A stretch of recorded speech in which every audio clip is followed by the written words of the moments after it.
It's a blowout. 8th inning, 10-3. Bases are loaded for Verlander, who waits on a 3-0 pitch. He swings, and it's a high fly ball. Deep center field. It is gone. Home run. And a huge bat flip to celebrate. All right, Ben, start the show already. What's up, everybody? Welcome into another episode of Flippin Bats. It's a Wednesday episode. We do not have a guest for you today. A little scheduling thing came up, but you know what we're gonna do? We're gonna have fun. That's what we're gonna do. We're about 6 weeks into the year. A lot has been going on. So we're gonna just a big picture look at the league and some fun other segments. So I'm really excited about this episode, you know? The guest is rescheduled, so that'll be coming soon. But today, we wanted to have an episode like we do every Wednesday, and let's just have some fun with it. Producer Conrad's out here. We're gonna go around the league. We're gonna do a bunch of segments. Producer Conrad, where do you want to start? What are we starting with today? You know, something I think would be pretty fun here to do would be the top performers from every division. We'll start with the AL East and the #1 position player in the AL East currently. All right, I like that. So, a position player, a pitcher, and the best team from every division. We'll start with the AL East. My best position player in the AL East, top position player, Aaron Judge. Aaron Judge is an MVP candidate right now. He might be at the top of that list when it comes to AL MVP. He's bet on himself, and he is winning. You absolutely love to see it. A guy that had a ton of money, life-changing, world-changing money thrown at him, and he said no, and he bet on himself, and he's out there absolutely killing it this year. Could win an MVP. Aaron Judge, top performer, top position player so far in the AL East. Pitcher for me. We're also going to stick with the New York Yankees here, and not the guy you would have thought to start the year. You hear New York Yankees, pitcher, best one, you think Garrett Cole. Nestor Cortes, top pitcher so far in the AL East. It has been incredible. Nasty Nestor, they call him. A guy that you wouldn't think based on his stuff. He's not throwing 98 miles an hour, but he just pitches and he changes it up on you. Everything moves. His fastball plays up. Nestor Cortes has been fantastic so far this year for the New York Yankees. And that leaves me with the best team in the AL East, and it is those New York Yankees. The Yankees right now are the best team in baseball. I have them at the top of my power rankings. They've been #1 for 3 weeks in a row. So, obviously, they are on top of the AL East for best team there. This is fun. I like this. Yeah, absolutely. I like what we're doing here. We're 6 weeks in, and this is fun to do. Where are we going next? It's extra fun when you can include Aaron Judge. I mean, like, this guy's just been playing unbelievable. I think right now he's probably AL MVP. Yeah, I agree. But, you know, let's move on to the AL Central. AL Central, position player, pitcher, best team. Hit it. Okay. Position player. I am going Byron Buxton. It has, when he is on the field, which he has been this year, he is an MVP caliber talent, and it's so fun to watch him. So my position player for the AL Central is Byron Buxton. Pitcher, I'm going with Dylan Cease, who won, if this were best mustache, it would be him, but it's not. It's best pitcher in the AL Central, and it is still him. He's punching out everybody.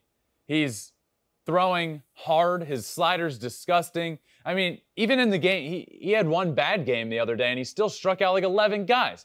Dylan Cease, there was a tweet up that I need backup, but Dylan Cease has been punching out everybody. He has been really good. 9 strikeouts for Dylan Cease the other day. He had 11 on an outing that he wasn't very good. Dylan Cease, best pitcher so far in the AL Central. Best team, Minnesota Twins. Ooh. You would have thought the Chicago White Sox, it's going to be easy in the Central. They're going to win it. They're going to win it running away. No, right now, and this isn't just who's leading the division, okay? That's important to add. This isn't who's leading the division. This is who is the best team in the division. And I'm right now saying it is the Minnesota Twins, who are in first place. The White Sox just aren't playing as good as they should be. And the Twins are playing great baseball. It's a lot of fun to watch. They have a starting pitcher in Joe Ryan that has been fantastic. The lineup has been really good. Correa's been out for a little while. He was just starting to get hot. Buxton's an MVP caliber talent. I really like what the Minnesota Twins are doing. And to me, right now, the Twins are the best team in the AL Central. Is this like the most shocking thing so far this year when it comes to team-wise? Is it the Minnesota Twins? Is it the Angels? Because I think everybody had the White Sox running away with no fight in the AL Central this year. I think there's a couple surprising things. They would absolutely be one. Them being as good as they are, I think, is a little bit of a surprise. When I think like surprise so far this year, I go kind of in the disappointing direction. I think the Mariners have been a surprise, that they're just not great. They're not clicking yet. I predicted them to make the playoffs and to end that playoff drought. To me, they have the pieces there to be successful. So when I think of a surprise this year, on the positive side, yes, certainly the Twins are in that discussion. The Mets are in that discussion. And on the other side, I'm probably going Mariners, Blue Jays to this point. Sorry to bring in your Mariners like that. Yeah, I don't know where that came from. We're talking about the AL Central. Yeah. All right. Yeah, let's yeah, I surprised you. Yeah, it did. It did surprise me. I felt attacked for a second there. Let's move over to the AL West. Yeah, AL West, biggest surprise. The Mariners stink. No. All right, so AL West, top position player so far. Another surprise here, Taylor Ward. Who? Taylor Ward. Learn the name. He's the best position player there right now. He might be the best position player in baseball. Taylor Ward is the first Angels right fielder with 2 grand slams in a single season since Vladimir Guerrero in 2005. Not Vladdy Jr., because he's never played for the Angels, but Vlad Sr. in 2005. What he's doing has been incredible. What the Angels have been doing has been incredible. Nobody expected them to be as good as they are right now, and he's a big reason for that. If you look at the Angels team, everybody says, okay, why are they good? Mike Trout, Shohei Ohtani. That's why they're good. Why are they really good this year? Taylor Ward. The starting pitching. The bullpen. Taylor Ward has been a big surprise, and it has been vital to their success. This tweet was awesome. The great thing about Taylor Ward, this isn't just some fluky hot streak. He's a great hitter that has been through it, grinded like crazy, and is finally flourishing. He's representing everything that's great about this game. Taylor Ward, for me, AL West right now, top position player, is him. It's pretty cool. On to the pitcher. Top pitcher in the AL West, Justin Verlander. Yes, my brother. It's been remarkable what he has done this year since coming back from TJ. Second oldest pitcher to come back and pitch in the major leagues after Tommy John surgery. And this isn't me picking him. I would actually do the opposite. I would stay away. Producer Conrad can even vouch for this. If I would go the opposite direction unless I was forced into picking Justin. And guess what? I'm here right now to tell you the top pitcher in the AL West after almost 2 years of not playing in baseball and getting surgery and coming back is Justin Verlander. Justin in 2022 has a 1.38 ERA, which is a career best, a 0.68 WHIP, which would be a career best, 69% strikeout percentage, career best, .833 win percentage, career best, 170, this is an advanced metric, batting average on balls in play. I don't know if that's considered an advanced metric, but regardless, career best. 4.34 hits per 9 inning, career best. Oh yeah, and he's 39 years old. Career best. I'm throwing that one in there. He's never been 39 years old before. That's just wild. It's just wild what Justin has been doing this year, and it's been, as a fan of the game, incredible to see. And as a family member, it's been really cool, and it's been really special for me and him and my family to see him go out there originally every 6 days and now on an every 5-day schedule, and to see him doing what he is doing. So in the AL West, Justin Verlander, top pitcher. I mean, your brother won the Triple Crown of pitching, right? An MVP as a pitcher. like what has changed now to where, I mean, if these are all career bests, like growing up, your brother was just absolute nasty. I mean, I'm from the Ohio area, like the Cleveland, always watch Indians against Detroit games, and your brother was just absolutely amazing. But like, how is he having career bests now? He's talked about this a good bit, and we've talked about this together. When he came up, and for the first many years of his career, he just had better stuff than anybody. He threw 103 miles an hour. He had a wipeout curveball. He was nasty, but that's what he was. He was a thrower. He was just throwing his nasty stuff. Now he's a pitcher. He's learned how to pitch. He's learned how to prepare. He prepares better than anyone now. He never really used to do that to the degree. He never did it to the degree he does now. Now he's in the film room, taking notes, learning a scouting report, all of that stuff. And he knows how to pitch, which is a big difference. There's a difference between being a thrower of a baseball and being a pitcher and knowing how to pitch. And now he has all of that experience that he's built up over the entirety of his career, and he's channeling all of that into where he is now. And he's now pitching. And it's been really cool to see the transformation of how he's gone from just knowing he has some of the best stuff in the world and I'm going to get you out no matter what, to knowing, okay, my stuff's not as good. By the way, he hit 98.3 miles an hour the other day, 39 years old, throwing over 98. So his stuff's still incredible. The stuff is still there and really good. He just knows how to use it now. He knows how to pitch, how to approach guys, how to read a scouting report, how to get them out. And I think that's been the biggest difference this year. Yeah, I mean, they kind of say that about the great ones, where you have the overwhelmingly good stuff when you're younger, the athleticism, you have that extra oomph. And then as you get older, the great ones usually separate themselves by picking their spots. Yeah. In this case, being a pitcher, learning to paint the strike zone, just learning how to get people out. Yeah. Not so much overpowering. So it's great to see. I mean, the fact that he has all career best coming off Tommy John surgery at 39 years old is absolutely remarkable. Yeah. And it's great for the game. And also plays for the best team in the AL West. That is right. Best team, AL West.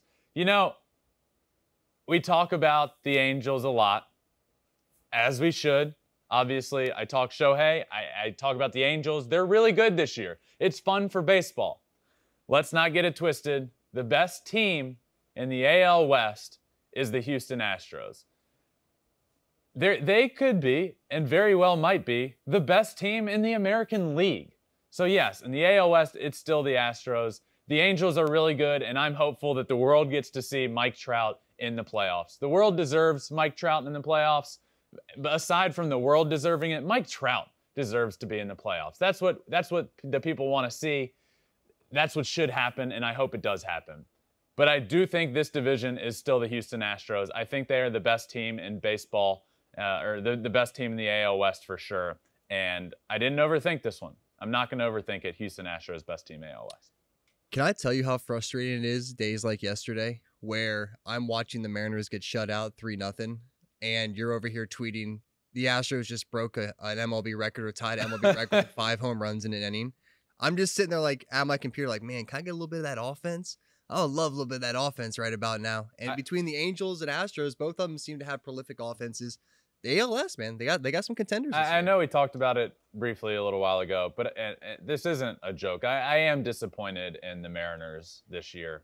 I really like this team. I still do like this team. And look, it's early. It is very early in the season. They could very well go on to win a bunch of games and get into the playoffs. They are that talented. It's been disappointing to see where they're at this point and to see guys underperforming what they can, and then I just wish they were better. I think it's a lot of fun when the Mariners are winning to see the fan base in Seattle rally around them. So we don't need to talk about it too much, but I was serious and I wasn't just joking earlier. It has been a disappointment to see where they're at so far this year. Well, I'm glad we're both seriously disappointed. Great. Because you know how much I love my Mariners. So let's move on to the NL, and we'll start with the NL East. National League East, top position player, Bryce Harper. 1 UCL. He's got a torn UCL, and what he's doing has been spectacular. Coming off an MVP season, he's just continued to be fantastic. And the Phillies are starting to turn a corner. They're playing well. They went in and almost swept the Dodgers in a 4-game set at Dodger Stadium. They end up blowing it and losing on Sunday, but still a really good series. Bryce Harper has been phenomenal this year. Top position player, NL East, Bryce Harper. The pitcher. This is a surprising one because I like looking at the ones that it's okay at the beginning of the year. There's certain ones that are no-brainers. NL East top pitcher, it's going to be Jacob deGrom. And if he's hurt, God forbid he hasn't pitched, it's going to be Max Scherzer. No, that is not the case. In the NL East, the top pitcher, Pablo López. He has been phenomenal. Lights out. In his latest start, 7 innings pitched, 3 hits, 1 earned run, 11 Ks, which was a career high. His stuff is moving all over the place. It is fun watching him pitch. I told you, we're going to have fun this episode. Whether you like it or not, that's what we're going to do. And Pablo López is fun. He has a 1.05 ERA, lowest for a Marlins pitcher through his first 7 starts of a season.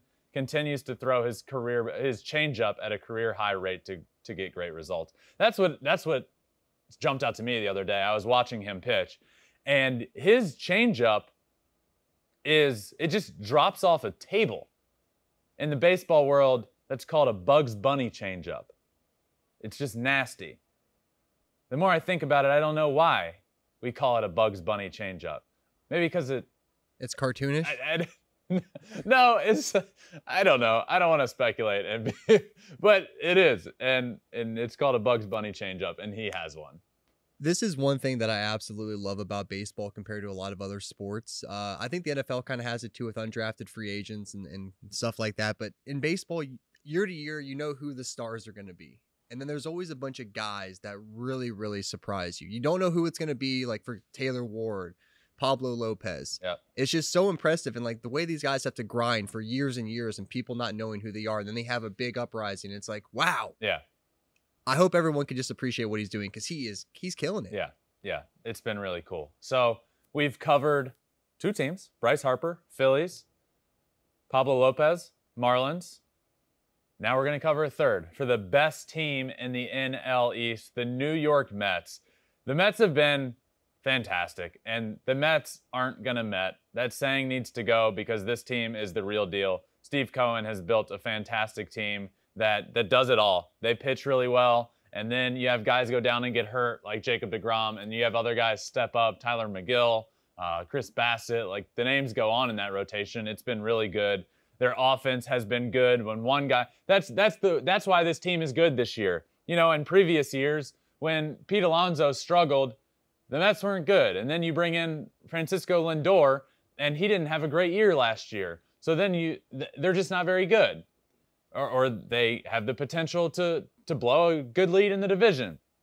This year, there's just a ton of other guys that are capable of producing. And when one guy isn't hitting well, others are stepping up and being really good. Jeff McNeil, who's a friend of the show, by the way, early on, friend of the pod, has been really good this year. And the new guys have been awesome. The New York Mets are really good. Edwin Diaz in the back of that bullpen. When he comes into pitch, the trumpets start playing. People in the stands start playing the trumpet. And then you start realizing nobody really knows what a trumpet is because people in the stands are like, it's not a trumpet. I don't know what they think they're playing. But when he comes in, it has been electric. And the Mets are electric. Baseball in Queens is back. New York Mets, best team in the NL East.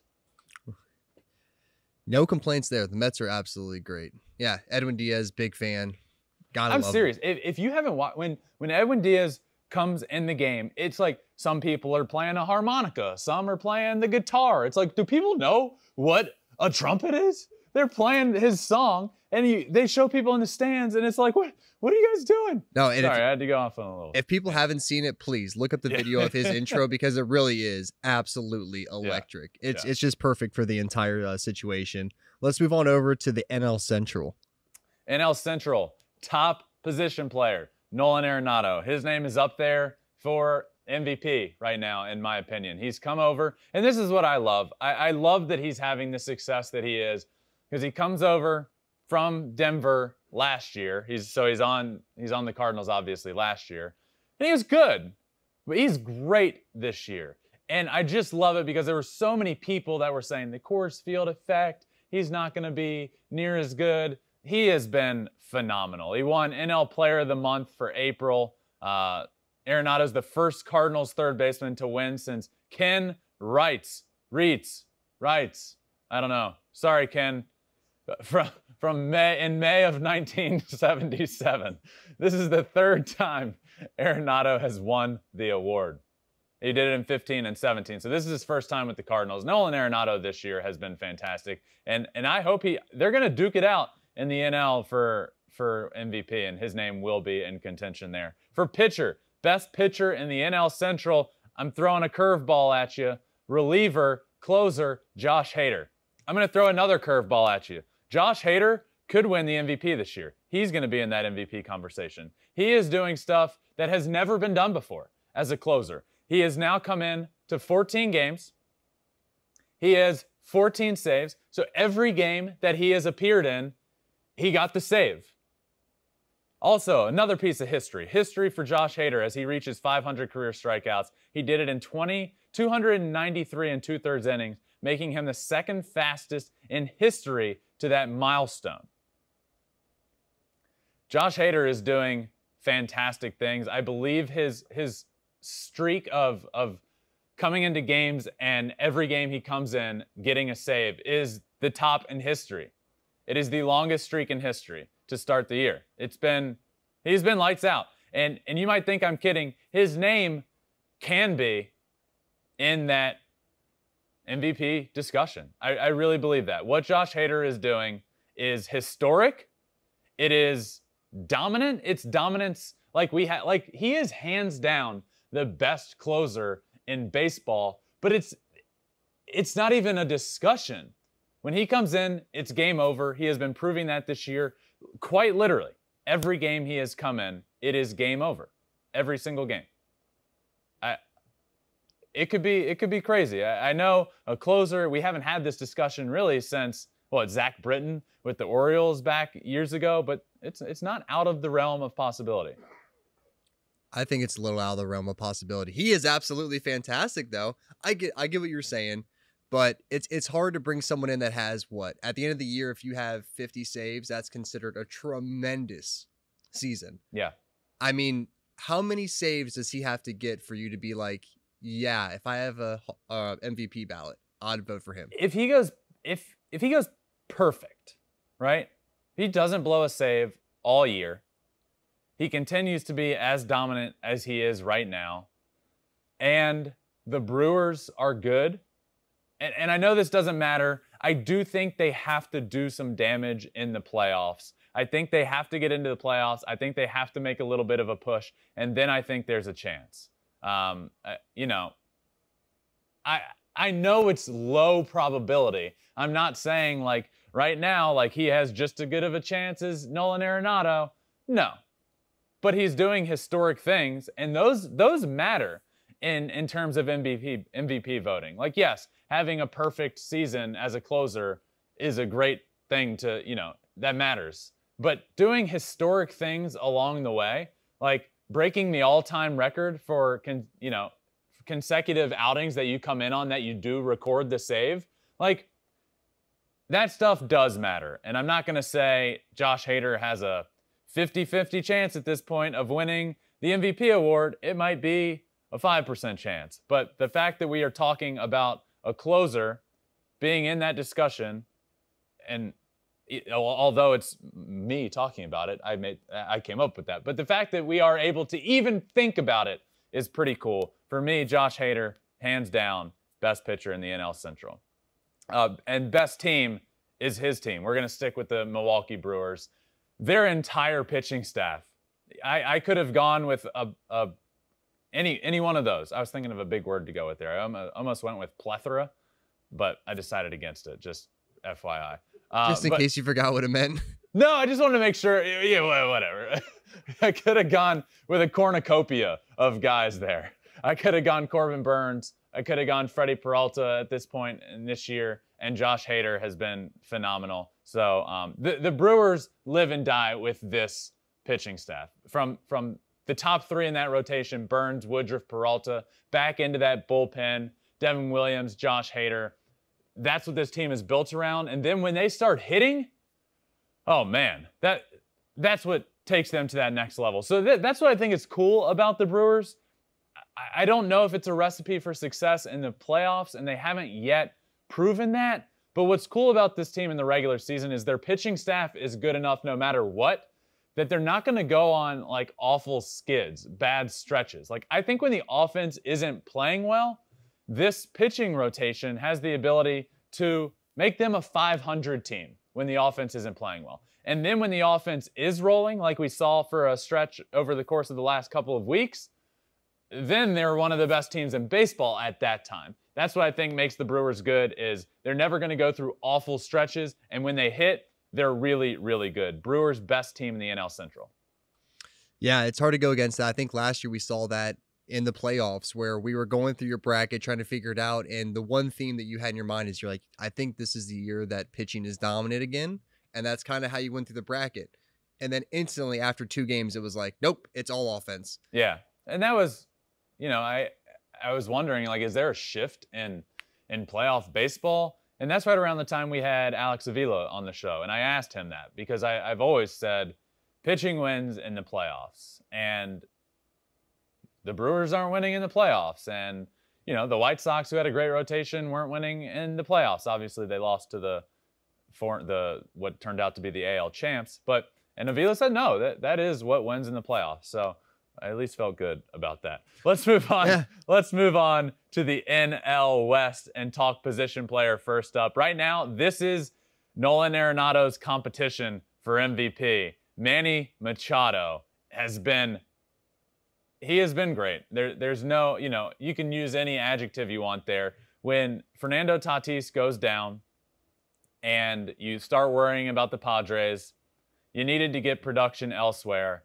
and Manny Machado has been that guy that not only stepped up and was good for Manny Machado, he has been above.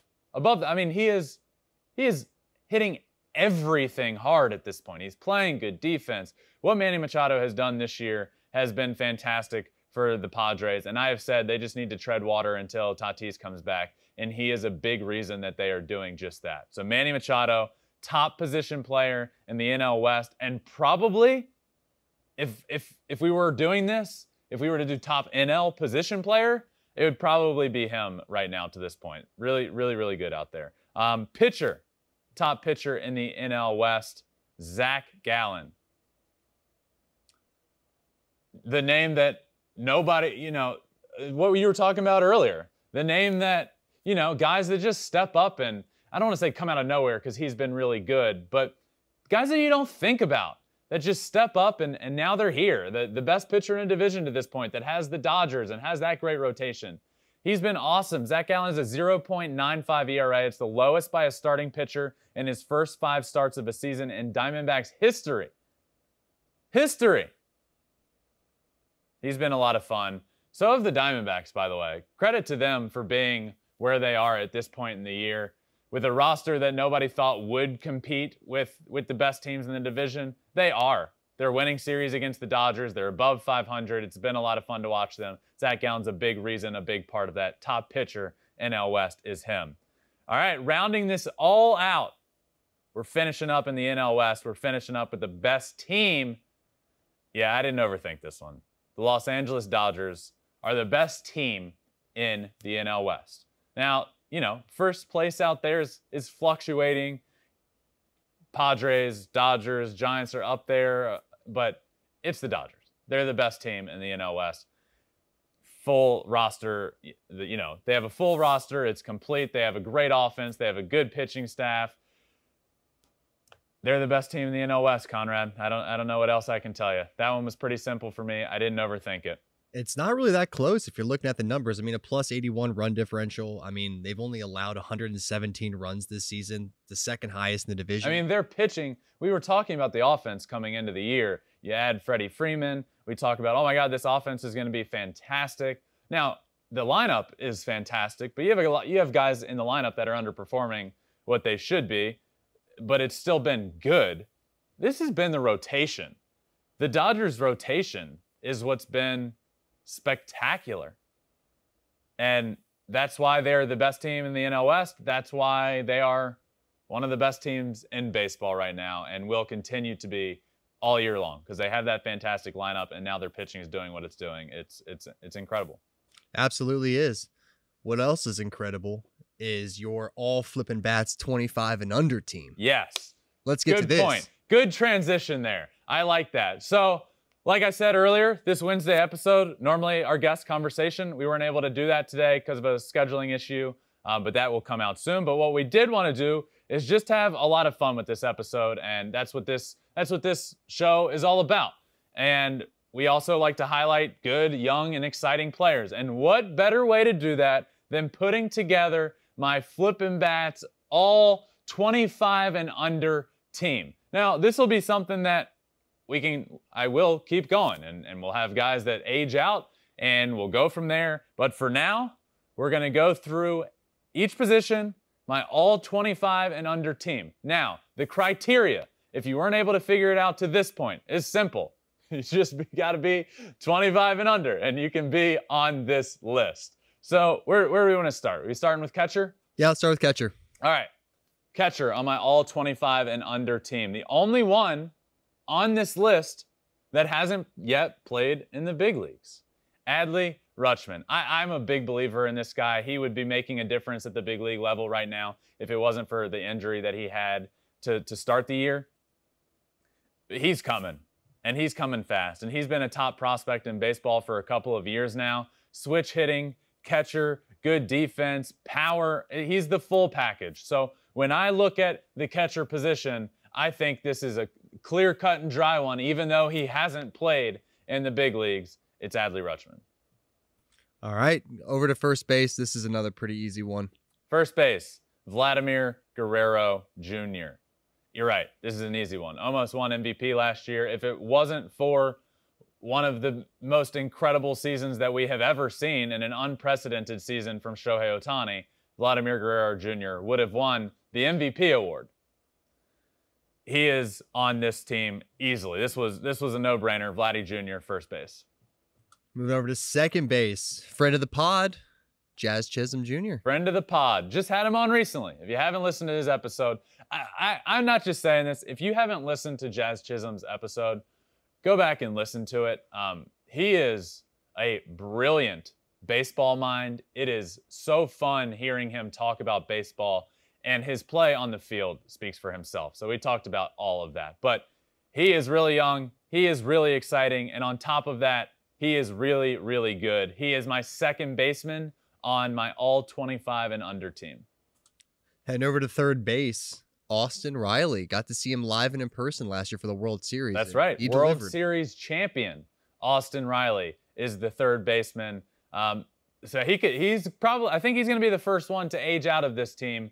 He is 25, still qualifies, put up MVP-like numbers last year, was getting MVP votes. Austin Riley is fantastic. I like him a lot. I really like what he does for the Atlanta Braves. I like how much his defense has improved. I like, when he first came up and made his debut and took the world by storm, he struggled for a little bit after that. And then he came back last year and proved, no, that was who I was. That was who I am.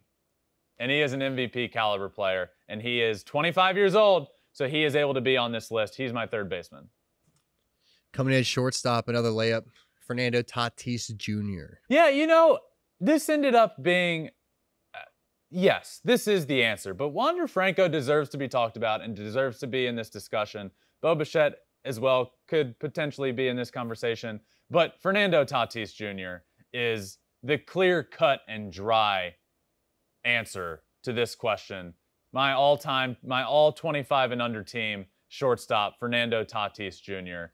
over 40 home runs last year for him.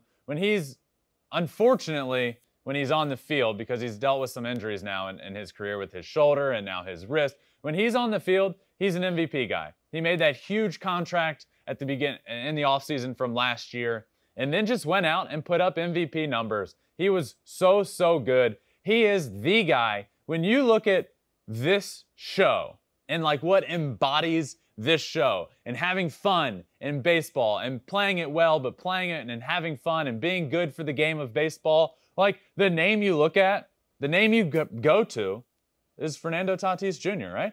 Yeah, and I guess that's what I meant by a layup. You know, you're talking about a guy that's been a perennial MVP candidate. The Wander Francos of the world, they're obviously ascending. They're going to be there very soon, and Wander's already extremely talented. But he is there. Yeah. Fernando Tatís. We can slug Wander in as like the utility guy. He can come in, play a bunch of different positions. I think he'll be fine. Let's move over to the outfield. We're going to start with Yordan Álvarez. Yeah, so we're going to do 3 outfielders, not in any particular position. First up, Yordan Álvarez. The fact that he's still able to be on this team and he's still young enough is ridiculous. He's also, I have a point to make that I didn't even know I wanted to make. We need to talk more about how good Yordan Álvarez is. I feel like we just talk about him as being like, oh man, he's a good hitter. No, Yordan is one of the best hitters in baseball. Hands down, there's no way around it. He is a top hitter in Major League Baseball. At a very young age, what he's able to do, going the other way with, hitting balls in the gaps, hitting doubles the other way, hitting balls with power the other way, pulling balls 450 feet. I mean, he's incredible, and he's not just a power hitter. Yordan Álvarez is one of the best hitters in baseball, hands down, period. He could be in this discussion for all MLB team. So he was also an easy one to be on this list. First outfielder, Yordan Álvarez. Next up, outfielder, Ronald Acuña Jr. Another easy one. We just talked about it with Fernando Tatís. Like, he embodies what this show is. He embodies having fun playing baseball. Ronald Acuña Jr. in the outfield is for sure here. I love watching Ronald Acuña play. It was tough watching him go down with that injury last year. He brings so much energy, so much passion to the game. We've seen it immediately. He immediately made an impact when he came back and hit that home run, did the LeBron James celebration. LeBron tweeted about Ronald Acuña. Like, how cool is that? How good is he for the game of baseball? 1, he's vital to the game. But 2, he is just really, really good, really exciting. I think he has the potential to be a 40-40 guy at some point in this league. That's assuming that the Braves allow him to run as much as he can. There's a lot. When you have a guy like that, I understand the team saying, hey, pump the brakes on the bases a little bit. Don't go crazy. But he has the potential to go 40-40 in the league and be one of the few that has done it all time. So he is on this list. My last outfielder, Juan Soto. We've now been talking about Juan Soto for, it feels like 5 years in Major League Baseball, and he is still young enough to be on this list of 25 and under players. Juan Soto is, I think, the best hitter in baseball. When you're just talking about hitting, I think he's the best hitter in baseball. What he did last year, participating in the home run derby just to fix his swing, nobody does that. All we've been hearing forever was, so-and-so's not going to participate in the home run derby because he doesn't want it to mess up his swing. Juan Soto, who's one of the best hitters in baseball, participated in it just to fix his swing, and then went on to have an absolutely incredible second half of the year. Juan Soto rounds out the outfield on this top 25 and under team. We do need to talk a little bit more about Juan Soto, though. I know I've been hitting you up the last couple of days, just being like, I keep seeing stuff on Juan Soto, and it's a hard thing with baseball with him playing in Washington now. He's not a part of a contender. What this guy is doing is just kind of unheard of. And, there's a couple tweets that I saw recently. Juan Soto and Ted Williams are the only players in modern era with 100+ home runs, 400 walks, and 500 hits in their first 500 games. Juan Soto could be the best hitter we've ever seen. Yeah, I mean, that is a bold statement, and it's not like out of the realm of possibility to say that. When you're talking hitting, he's putting himself in a category with only Ted Williams, and many people consider Ted Williams to be the greatest hitter of all time. And now he's doing stuff that has never been done since Ted Williams, and it's only Ted Williams that had done it. 100+ homers, 400+ walks, 500+ hits in their first 500 games. That's remarkable. He is the best hitter in the game right now, and he's still really young. It is cool to be able to do that, and to be able to say what you just said. He could be the best hitter ever, and to not be like totally off base, that's pretty cool. We're putting him, not we, he has put himself in a conversation and a category that only Ted Williams is in, who is, in many's eyes, the best hitter in baseball. That's pretty cool. Yeah, I mean, it really is. Like, again, I just keep seeing random things on Juan Soto, and it's in the baseball world, it's weird. There's certain guys that get talked about a ton, and then there's some guys that deserve to be talked about a ton, but nobody talks about that often. Yep. And Juan Soto, to me, is one of those guys that needs more love. Let's move on to your pitcher, Joe Ryan. Joe Ryan, this year, the ace for the Minnesota Twins, comes up, and nobody expects him to be as good as he is. He's the opening day starter for the Twins, and people are saying, okay, the Twins won't be very good. Who's Joe Ryan? I'll tell you who Joe Ryan is. He is an incredible pitcher. He is a stud. He has stuff that plays up. His fastball isn't the fastest in the world, but he just, people aren't hitting him. He could very well be leader in the clubhouse for AL Rookie of the Year at this point, and he is on this list as my top starting pitcher that's 25 and under. Let's move on to closer. We'll round out this list. The closer, we'll finish the list with the closer. That's kind of fitting. Emmanuel Clase, Cleveland Guardians, throws 101-mile-an-hour cutters. What more do you need? Clean, cut, dry, Emmanuel Clase, throwing 101-mile-an-hour cutters. Easy. This was an easy answer. You know what, though? I got to give some love to a guy that hasn't even gotten drafted yet. Ben Joyce, University of Tennessee, throwing 105.5 miles an hour. He very well could have been on this list. There's no criteria.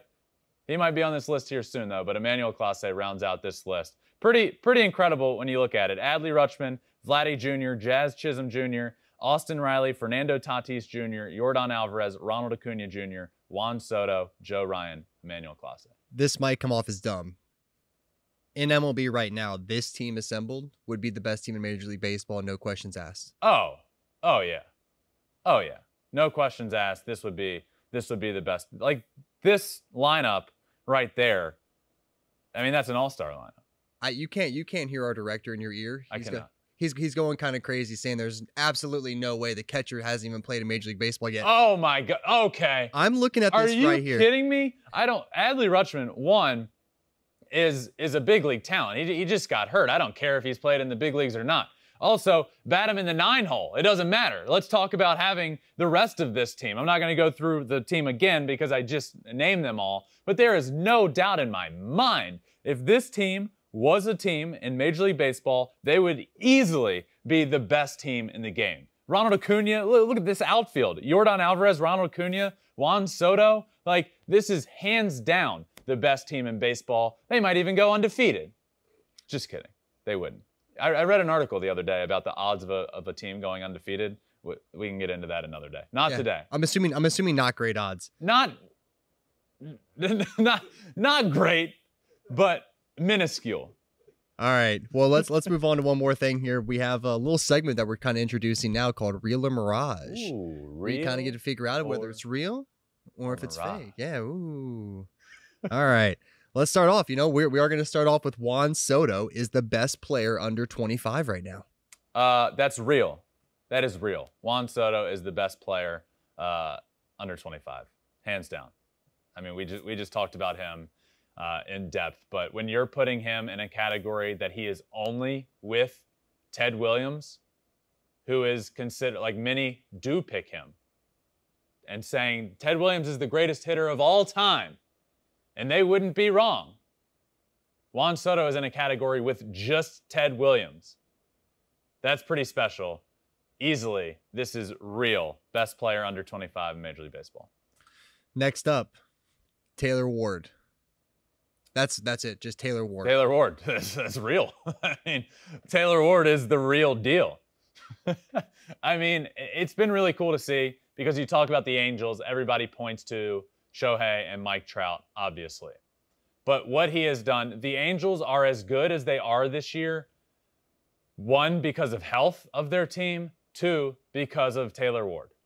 His breakout season has been remarkable. Multiple grand slams already this year. He has 9 homers already, and it's the middle of May.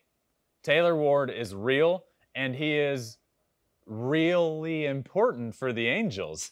See what I did there? Thank you. All right. Up next, the White Sox as contenders. Real. I like the White Sox. I think their team is really good. But they have to pick it up. It's time to go. The White Sox are real, and that's my answer. All right, Aaron Judge, AL MVP. Woo! Hot take, Mirage. Ooh. Yeah, I think the AL MVP is going to come out of the AL West. I do. I think we're talking Shohei. I think we're talking Mike Trout. I think we're even talking Taylor Ward at this point. I don't know if Taylor Ward can keep this up. I hope he does. But anytime, look, while Shohei is doing what he is doing, how do you not pick him for MVP? I mean, he is 2 all-star players in one. I love what Aaron Judge is doing this year. I love that he's able to go out and turn down a contract and bet on himself and lead the majors in homers. But this was a hard one to say because he is in that conversation right now. But I'm going to say Mirage for Aaron Judge winning the AL MVP. Spicy. All right. Last but not least, the Dodgers still winning 100+ games this year. Yeah, this is real because I don't think they are even close to clicking on all cylinders. And they're on pace to win 100 games. And you have guys in the lineup like Max Muncy, Justin Turner. Mookie's now starting to get hot, but hadn't been hitting very well. This lineup, I don't think, has scratched the surface of what they can be. Now, the pitching rotation, can they continue all year to be as good as they are and have been? Probably not. But where that regresses a little bit back to the mean, the lineup is incredible, and they haven't even really started clicking yet. So to me, Dodgers 100+ wins, that is real. All right, I love to see it.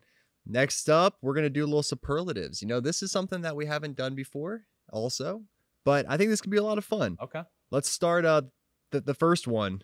Pitcher you want on the mound for Game 7. Pitcher that I want on the mound for Game 7. Whew. I'm gonna take Justin there. I'm gonna take Justin, who has been incredible throughout the course of his career, has shown that in big games he can step up and be the guy. The moment is never too big for him. So Game 7 of a World Series, I want my brother on the mound, and I am going to be an absolute big ball of emotions and a wreck when it happens, but that's who I want. All right. I mean, that's an easy one, I feel like. I mean, he's been there, done that. Yeah. Next up, pitcher to strike out the side. So you have to have one pitcher that has to get you 3 strikeouts, get you out of a jam. Jacob deGrom. DeGrom is my answer there. Pretty easily. He's the best pitcher in the world. And he throws over 100. His slider's like 93. I mean, that's an easy one. Jacob deGrom for me. If I needed to strike out the side, if you were to tell me that there's going to be a game one day where Jacob deGrom breaks the all-time strikeout record, I would believe it. So he's the answer there. I thought you were going to go with Josh Hader. No, I would no. Oh, all right, all right. The reason, so Josh Hader, what he's doing this year, yes, unfortunately deGrom isn't pitching right now, but that would have been a good answer. You're right. I'm not going to change it. Jacob deGrom's the best pitcher in the world, so I'm fine with it.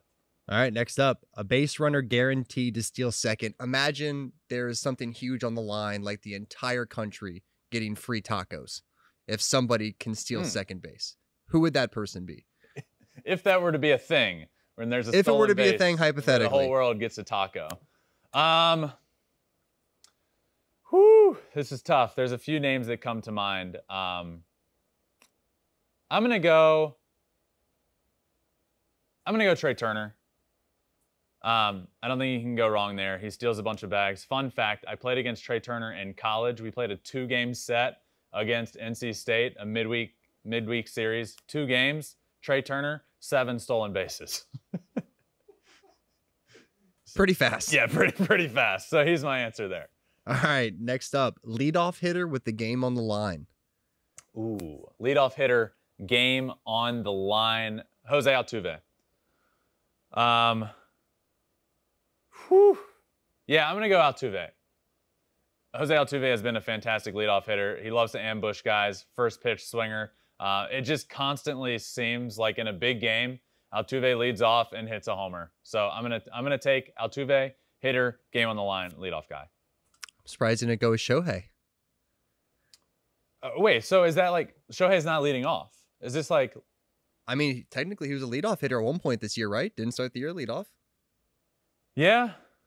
You know, I go back. He didn't even. To me, it was Jose Altuve and George Springer there. Oh yeah, I mean that makes sense. And crazy enough, they both played together for what, 4 or 5 years? Yeah. So, yeah, I went with Jose.